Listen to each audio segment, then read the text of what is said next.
Bonjour à tous, j'espère que vous allez tous bien. Bon alors, comment est-ce qu'elle commence cette année 2019? Pour ma part, ça commence super bien et aujourd'hui je vais vous parler de ma première lecture de l'année. Et ma première lecture de l'année, c'est Les Tortues Ninja, tome 1, La guerre de Krang, sorti chez iComics. Dans ce récit, au début du comics, on suit une conversation entre April, une amie des Tortues Ninja, et Chet, qui est un scientifique qui bosse avec April. Et April, elle a donné rencard à Chet pour pouvoir discuter, boire un café avec lui dans un parc un petit peu éloigné, parce qu'elle a envie d'en apprendre un petit peu plus sur la création des Tortues Ninja, parce que le laboratoire dans lequel elle bosse est complètement impliqué.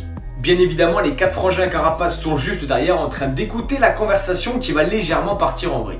La conversation va partir en vrille lorsque April va commencer à parler du sérum vert qui était injecté dans un rat qui s'appelait Splinter. Et ce sérum, c'est celui qui a permis que les tortues et Maître Splinter deviennent les héros de New York qu'on connaît. Et quand April parle de ce sérum, Chet il va commencer un petit peu à bégayer et à vouloir esquiver la discussion. Et c'est à ce moment-là que le comics va être lancé, lorsqu'un portail interdimensionnel va s'ouvrir et qu'un combat entre ces personnes d'une autre dimension et les Tortues Ninja va commencer. Le combat se déroule et malgré eux, les Tortues Ninja vont être happées dans ce portail interdimensionnel et vont se retrouver au cœur d'un conflit qui est bien plus grand qu'eux. Ils vont se retrouver sur la planète Neutrino au milieu d'une immense guerre entre Krang et les personnes qui ont justement attaqué les Tortues Ninja. Bon, vous vous doutez que les personnes qui ont attaqué les Tortues Ninja, ils les ont déjà pas vraiment attaqués, ils ont voulu défendre Chet, le scientifique qui travaille avec April. Et le truc, c'est que les Tortues Ninja vont donc vouloir aider ces personnes parce qu'ils se battent contre Krang, qui est un des adversaires les plus emblématiques des Tortues Ninja. Et je vous laisse découvrir la suite du récit par vous-même. Pour être franc, je suis pas un grand connaisseur des Tortues Ninja, j'avais lu qu'un seul récit sur eux, c'était Batman et les Tortues Ninja. Personnellement, j'étais plutôt un connaisseur des Tortues Ninja au niveau du dessin animé ou même du jeu vidéo quand j'étais plus petit. Mais lorsque j'ai vu qu'iComics commençait à éditer les Tortues Ninja en France et lorsque j'ai vu tous les avis positifs sur la série, pour ceux qui me savent sur Twitter, vous le savez, ça faisait longtemps que j'avais envie de commencer cette série. C'est chose faite et je suis clairement pas du tout déçu.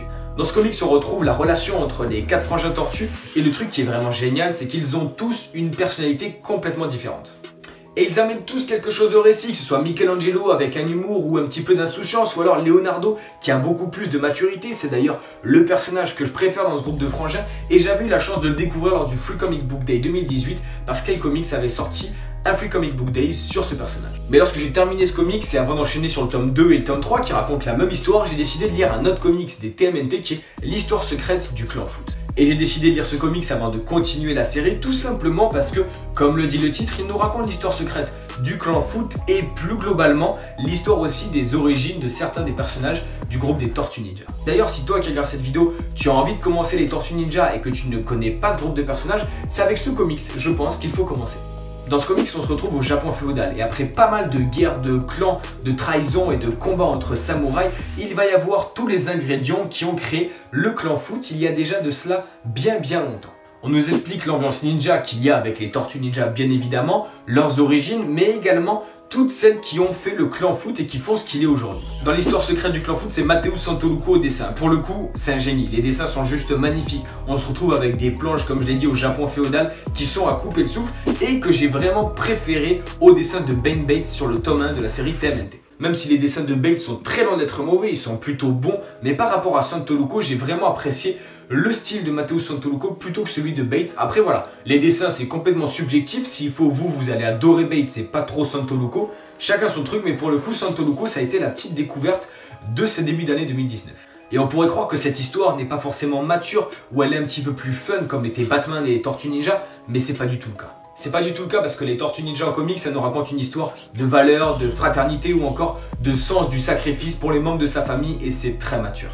Tout en ayant bien évidemment une petite dose de fun saupoudrée sur la série qui passe parfaitement. Donc si vous aimez les ninjas, si vous aimez les comics, si vous aimez la baston et les tortues qui lancent des shurikens, je pense que ce comics il est fait pour vous. Bon, vous l'avez compris, mes 2 premières lectures de 2019 ont été un vrai coup de cœur et c'est complètement approuvé. Je vous conseille d'aller vous faire votre propre avis sur ces séries en lisant d'abord l'histoire secrète du clan Foot, ensuite la guerre de Krang et vous m'en direz des nouvelles. Et il faut le souligner, iComics fait un travail d'édition qui est complètement parfait, du papier de qualité, une édition qui est vraiment très belle, énormément de bonus à la fin, il y a tout ce qu'il faut, donc lancez-vous. Et bien sûr, j'espère que cette vidéo vous aura plu, si c'est le cas, dites-le moi dans les commentaires, mais surtout, portez-vous bien. On se retrouve très vite pour de nouvelles vidéos. Ciao tout le monde.